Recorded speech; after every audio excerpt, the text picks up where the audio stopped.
hello friends नमस्कार जय जगन्नाथ सांग मैंने मो पुओपाई आज अमृतभंडा आनी तो अमृतभंडा धोईकी देखिपे मुझे काटी नेली तो ता भीतर छोट छोट अल्प मंजी था काढ़ी नहीं तो ऊपर छिलका भलसे मुझे काटी देती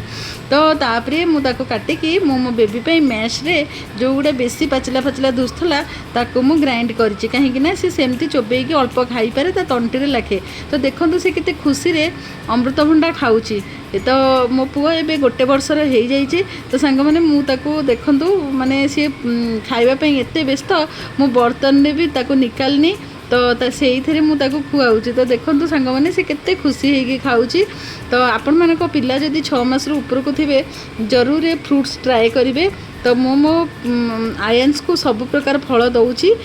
तो सबुठ फ्रूट्स रे केला पसंद अच्छी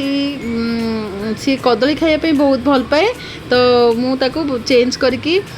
माने मझे मझे यही सब फ्रूट्स दिए तो आपण मान पिला जदि 6 मास ऊपर अच्छा आपड़ ट्राए करूँ सी एमती भी खाईनी पर जस्ट टिके खाए तो मैश करके देले तार क्वांटिटी जी से खाया कथा से खाईनी तो